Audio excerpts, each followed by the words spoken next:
As in, Tinubu see they employ. He see they give employment. 8 new people, now him just employ. Hey, my country people, this one hot. We dey cry, say our country not good, oh, money not there, oh, we not see money use, oh. Tinubu see they employ, see they spend money for inside the yama and the wudu we will find ourselves. This one ain't bring me come Wike story. In fact, in this video na Wike story itself. That man finally the malaria and the cancer don't come join together. Right now, Wike is Malacancer, my country people. Hey, he don't talk, say he not fit run against Bola Ahmed Tinubu for 2027. Say Bola Ahmed Tinubu, he too dey perfect. Now the very correct man will be say anybody in sense we not get sense go talk say one stand up make you run against. The thing not end there. On so on the year graduate the chairman for APC say he don't give his own people employment. People will be say they never go school at all, and some of them will be say they just go secondary school come out. They say this man don't give them better work as civil service. So my country people, if this one not oga that knows oga, even self the money wey be say they say the state governor Sanwo-Olu spend, which is 10.4 billion in 3 months. My country people, if they hear all this figure, my head they not be him or many others. I don't first share am for my former video. Same the Yobe state governor himself is getting own yash we still open. So when they see all this figure, my country people, Nigeria, I don't know how to want to survive. Oh, see this government, they don't kill them to the extent they are after which party win. They want to turn Nigeria to one party state. My country people, we they look them all from afar. Make una watch this video to the end, but una see. Where a video showing shelters camping a group of Nigerians in Mississauga has gone viral. The Nigerians in the shelter are said to be awaiting their asylum request from the Canadian authorities. Well, according to the narrator of the video, the Nigerians in the shelter are living under severe weather conditions, which has resulted in the death of one young Nigerian. Ladies and gentlemen, we're right here at the shelter in Mississauga. And, all right, this is exactly the spot where a young man from Nigeria died last week, Wednesday. Now, you see the tents they were living in, you know. You can see it all the way down there, you know, and you just begin to imagine how are people expected to survive in this horrible condition with the current state of the weather. You know, with the cold out here, I can tell you, some of us can't even stand 30 minutes outside of this cold, but yet, human beings like you and I are living on these tents in these horrible conditions. I think it's about time that the African community come together and make our voices heard about this situation. But you know, this video is coming as the chairperson of Nigerians in the Diaspora Commission, Abike Dabiri-Erawa, in a video post on X, warned Nigerians against traveling abroad without proper documentation. On Thursday, she visited some stranded Nigerians in Brampton, Canada, who are currently living in a shelter for asylum seekers. So while in Brampton, Canada, I visited one of the numerous shelters across Canada for asylum seekers. This is just one of the many in Brampton.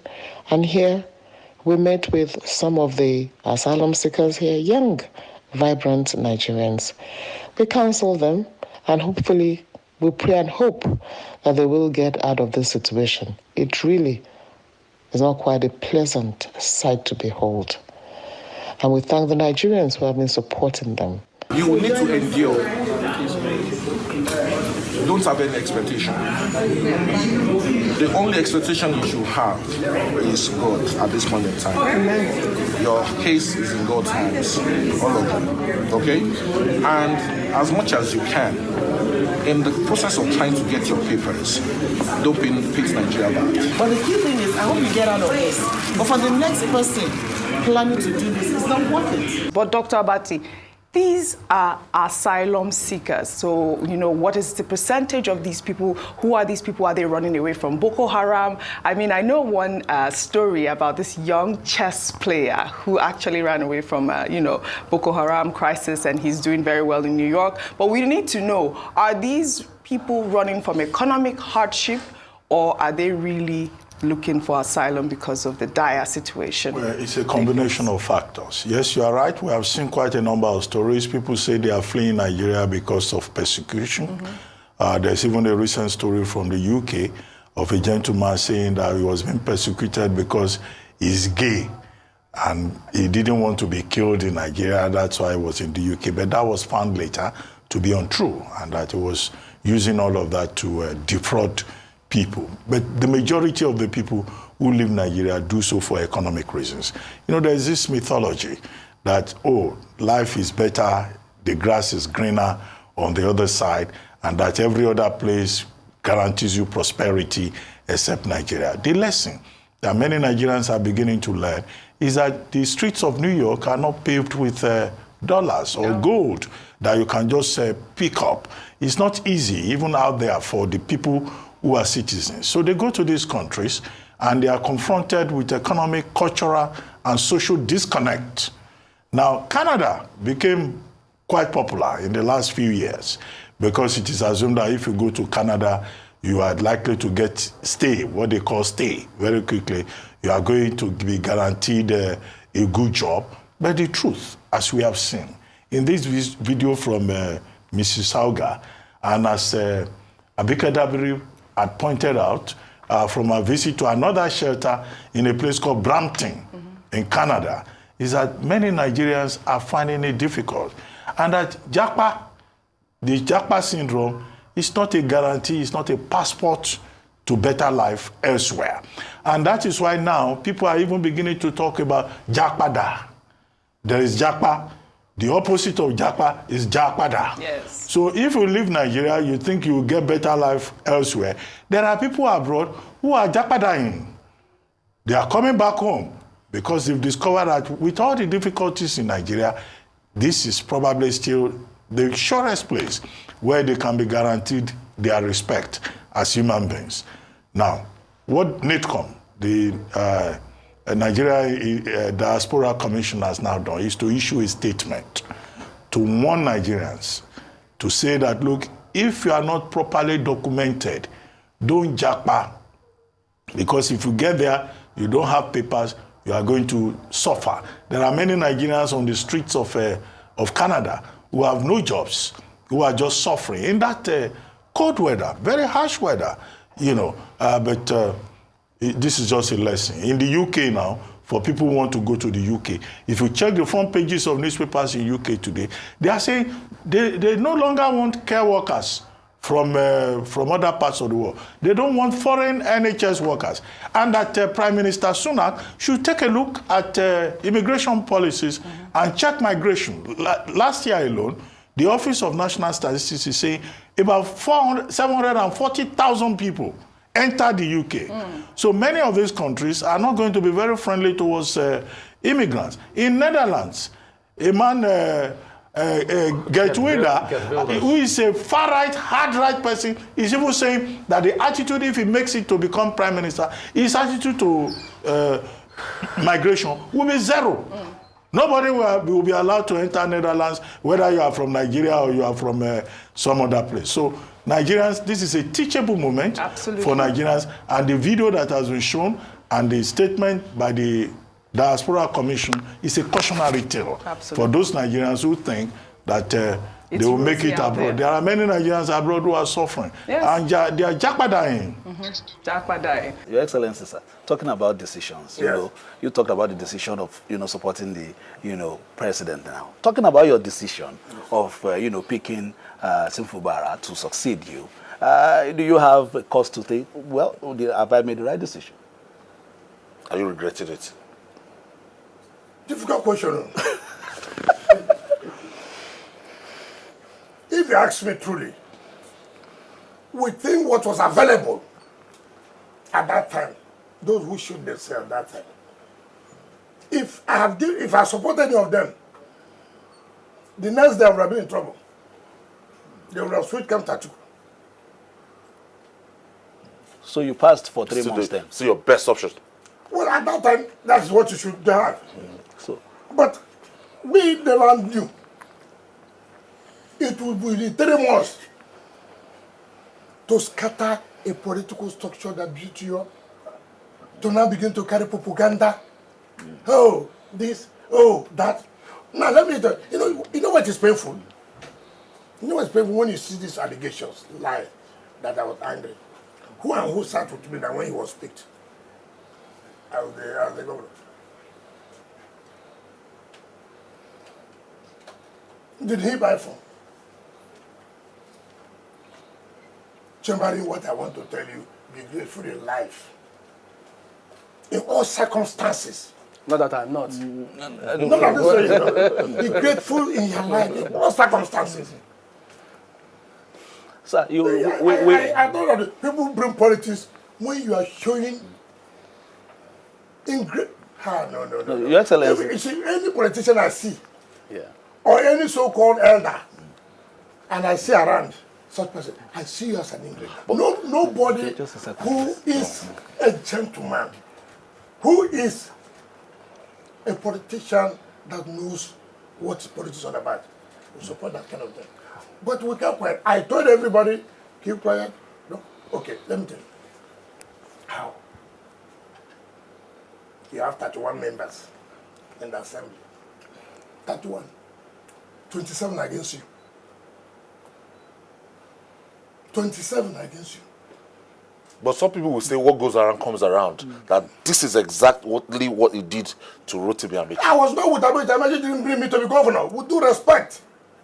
With due respect. He made you his chief of staff. He made you minister. No, it's not true.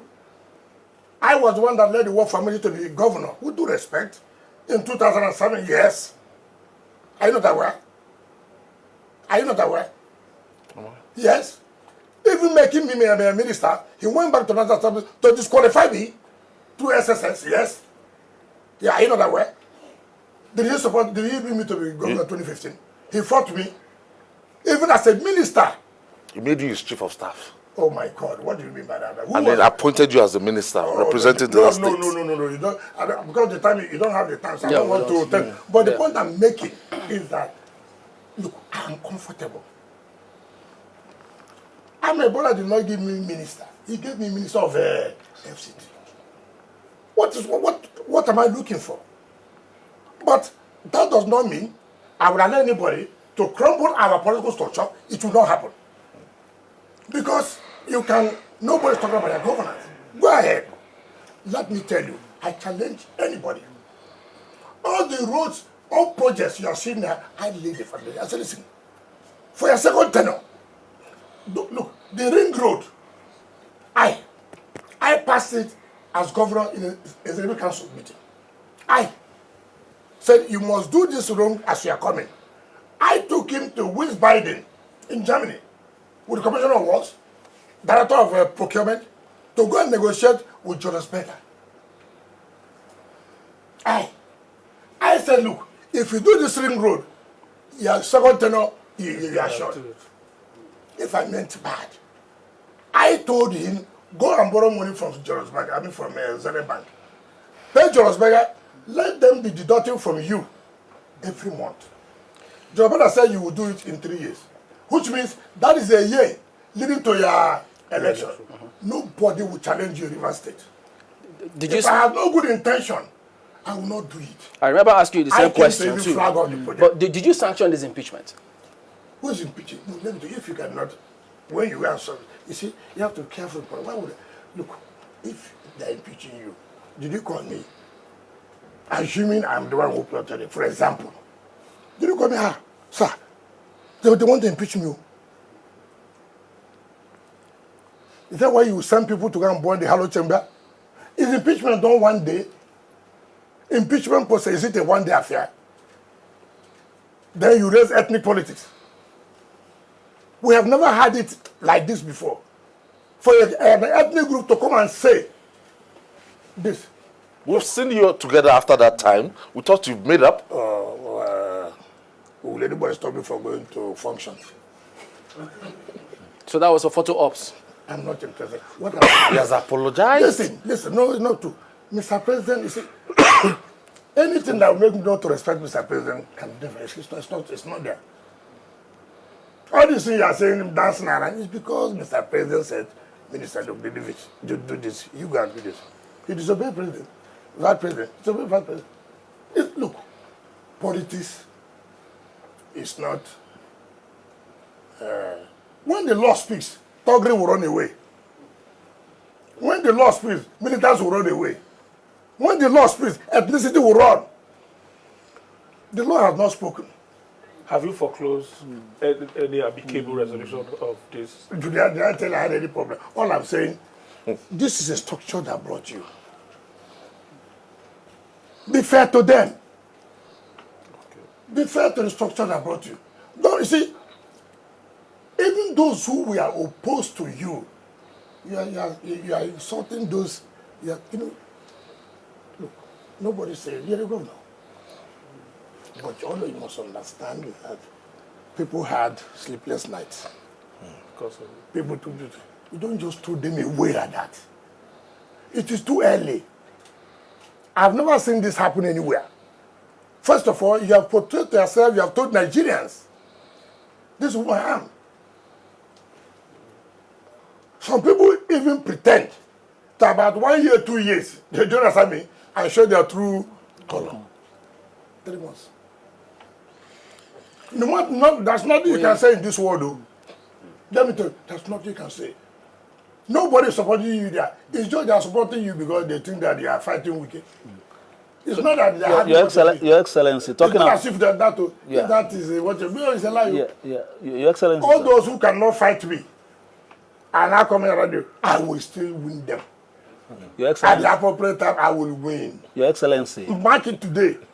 Mark it today. Appropriate time being one is good for second I term. don't know. Mark it today. You will see. You will see. You see. Well, what? See, there's this language I normally tell them. If it didn't day, it didn't day. You don't know what it means. Leave it. I have respected Mr. President, Mr. Vice President. I will not do anything. I have not kept quiet. Well, what all of this leads to is that if this crisis is to end, it has to be the decision of the two of you. You as the elder person. I don't know what to forgive him. You as the elder person. Don't you think it is incumbent on you, because you are the one who brought him and introduced him to the people of Rivers as your successor? Hold on. Doesn't that put a responsibility on you to reach out to him as the elder brother? Take for example, the one that is spreading the news. Oh, I brought the sheriff, I removed sheriff. I brought secondary, I removed secondary. Who's interested in that kind of rubbish? Who's interested in that? I brought sheriff. He want to undo us. As a politician, I will not survive it. He brought secondaries. He want to plot to undo us. I should fold my hand. I mean, nonsense. Nonsense. No amount of ethnic sentiment will change us. We will come. You will see. You will see who politics in the state. It's small. Take it easy. Right. No amount of blackmail. No amount of this. I'm not worried. Have you ever seen me issue statement one day? Have you ever seen me issue statement one day? All those propaganda abused me. That was the same time. That was how I was abused. By the time when we were bringing in, they said it's not a proper job. Your Excellency. Now they have now said, oh, as I want a job. No problem. All right. Time will come. Your Excellency, if you look at your phone and Governor Fubara is calling, will you pick? If governor call you, you don't pick. Which one are you asking again? I'm a loyal River citizen. I'm a very loyal person. Maybe you don't know me very well. If you know me very well, you know what look, one thing you can look, people may hate me, it's not my business, but what I can never stand is English. Take for example, Aswaju made me Minister of FCT. I've heard so many things people talk at the back. In fact, I was talking with you the other day. He was telling me that people say, oh, they're empowering me, who knows 2027. I said, was it when he came for his cooking lessons? You don't need to ask me why. I said, Chief, people don't have character. I have character. What will happen in 2027? I I stood. And I said, I'm not going to support this injustice. I was threatening they would do me this, they would do me that. Retired military generals. Some people are alleging that you are still in PDP to wreck that party. Oh, what is that? That you have one leg in PDP and one leg in APC. You must be alive before they wreck you now. And somebody that is dead that you hold on, no, don't cut me short. Hold on, don't cut me short. Sorry, okay. I will not. So, I stood firm with my friends. This is injustice. We will not allow it. We will not allow it. I will never collected a dime. The president is there. Some people would have gone to the president and said, sir, to keep the G5, we need some amount of money. We never collected 1 naira. I challenge anybody. When we took a decision that we support Mr. President, we went to him, said, sir, we will support you. We have looked at the two people from the side. You are the winnable candidate. Not on sentiment. Not on religious background. My friend is a reverend. Yes. I don't know. I want to throw away my vote. I want to wear River State to be relevant and somebody who will lead Nigeria very well. So, now, I never knew, okay, even if I knew, okay, maybe be minister, I assume it. I never knew you would give me FCT minister, right? Now you give, now somebody is now, you know, politicians are terrible. This seat you are seeing sitting here, I'm sitting here. Look, there are some people who are not happy from ethnic background. There are some people with religious background are not happy. There are some people on party line, they are not happy. So they hit you here, they hit you here, they hit you here, they carry all kinds of information. And they say, oh, Wike will run against Tinubu.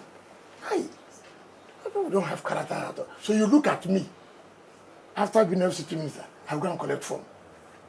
Under which party? It will be APC. That I collect the form from APC. And look at Tinubu, I want to run against you. I mean, people don't have character. Or I go to PDP.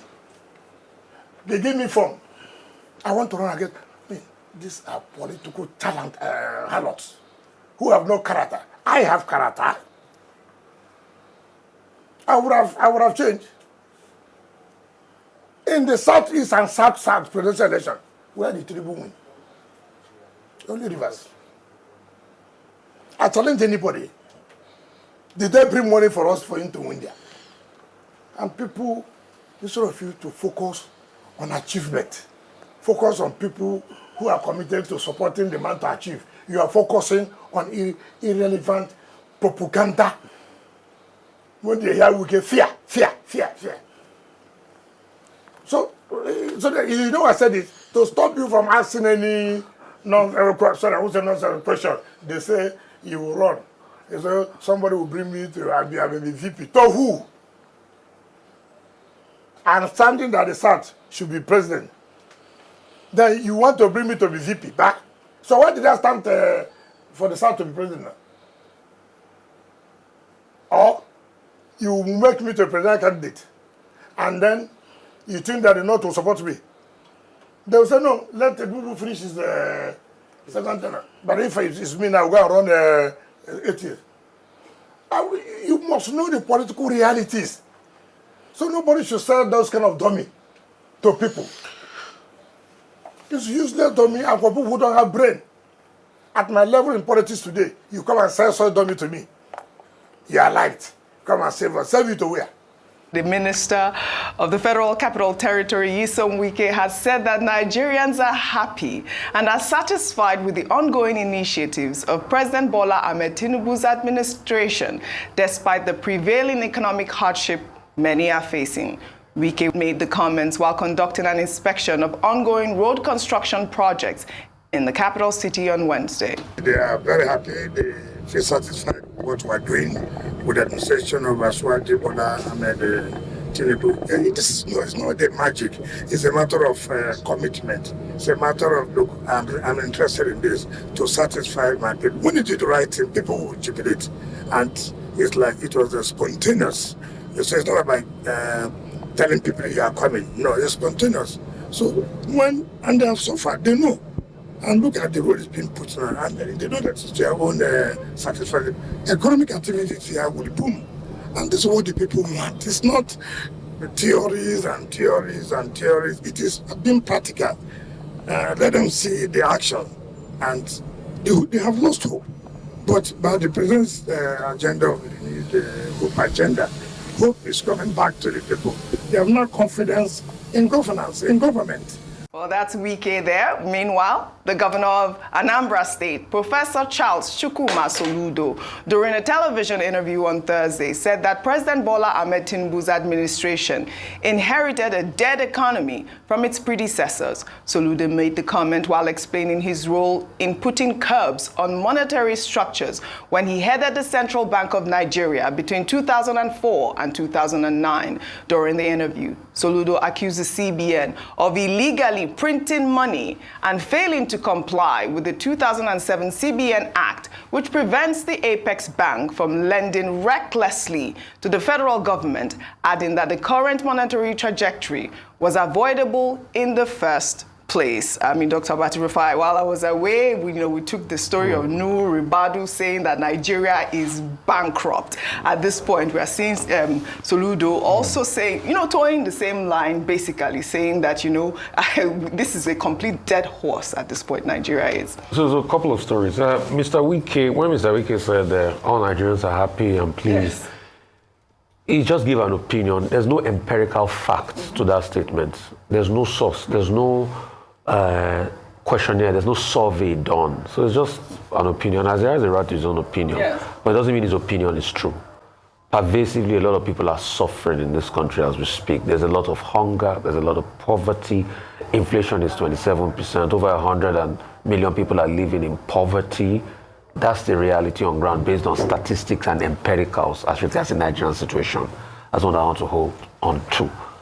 Secondly, as regards Mr. Soludo, Professor Soludo speaking now, let's ask him, wasn't he economic advisor to the administration that bankrupted Nigeria?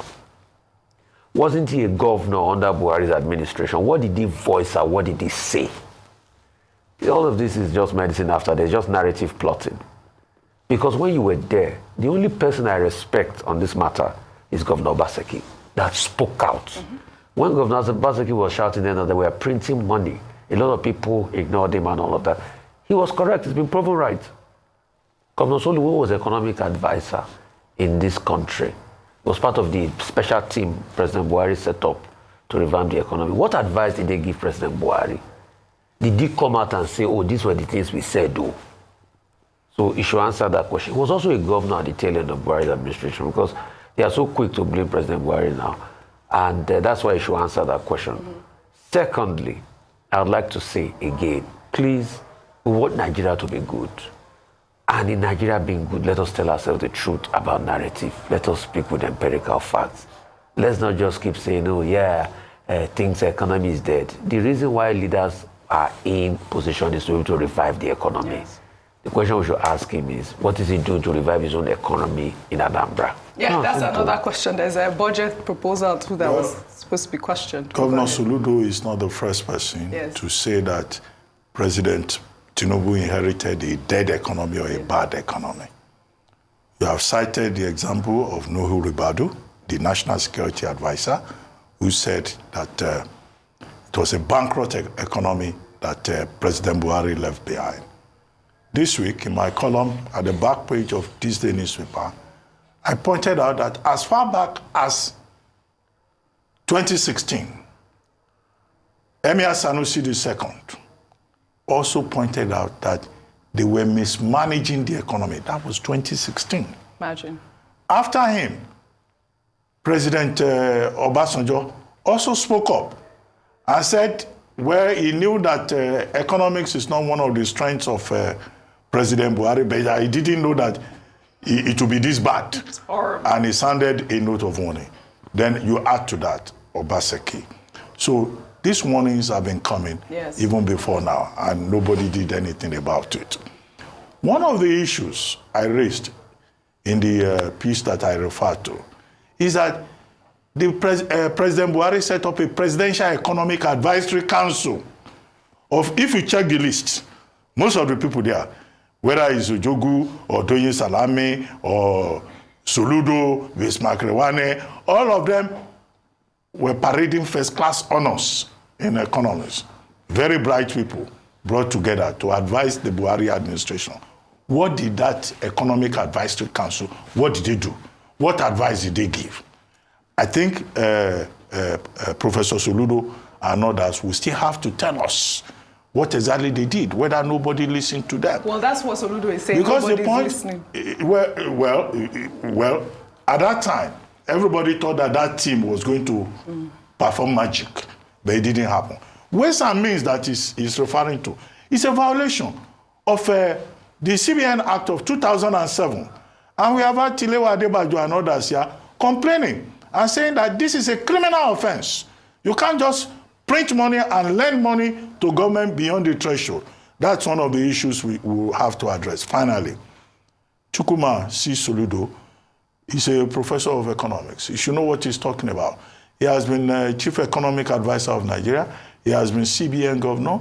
He's a professor of economics. He's been consultant to IMF, to World Bank, to all the big institutions. So you can't teach him economics. He knows the subject. Yeah. But if you look at that cap on his head, he says solution is here. Oh, wow. I once wrote a piece in The Guardian, which I titled The Soludo Solution. So what I expect the professor to offer us is the solution. Yes. Now that he has identified the illegality which the Economic Advisory Council could not address, what is the solution? Yeah. What is the way forward? What is the solution with regard to this bad economy? Because it's not enough for the administration, from Wale Edun to Nuwa Ribadu to everybody else, to keep telling us we inherited bad economy. We inherited bad economy. President Tinubu has told us we inherited assets and liabilities, right? We will deal with the liabilities. We expect this administration to deal with the liabilities, including the bad economy that they inherited, especially now that President Tinubu says he wants to be in the Guinness Book of World Records. Just to show you some videos which I already briefed about, but I will talk on it as the videos play, after which we shall have the interactive session. Now to the videos, please. Truck with rockets and cannons. As you see the video, you can see the terrorists, you can see them moving.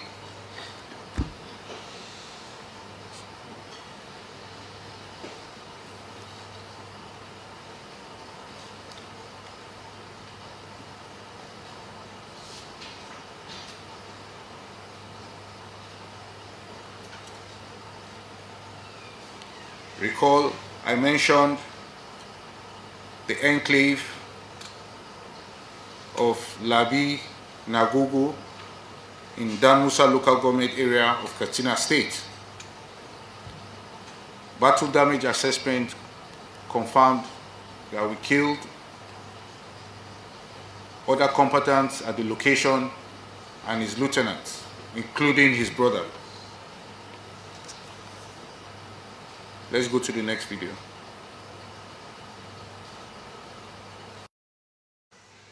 They've been hiding and moving around.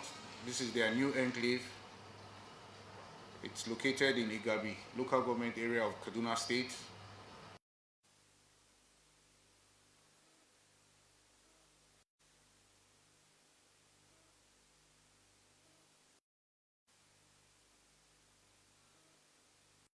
The governor of Yobe State, who had gone to Maiduguri for a function. The convoy, while on the way back to Damaturu, was attacked close to Benishek. The governor was not in the convoy. Those that were in the convoy, I have listed them out. The terrorists are being hunted, and it is clear that they did that just for sensational headlines in the media. We will get them and we will know what to do with them. Troops are aggressively going after them. As for the claim of resurgence, there's no resurgence. The terrorists are targeting soft targets similarly to be in the media. From what you have seen and what I've shown you, you can see how we are continually bringing our military bear upon them, taking them out, putting them on the run, and sooner than later, all this will be history. All we need is for Nigerians to continue to support us, pray for us as we go out there to fight this battle. And like I said, victory is non-negotiable in this fight. Thank you very much. This is Bod TV Bod. In case the first time you come here, please don't forget to subscribe and hit that notification bell for more uploads.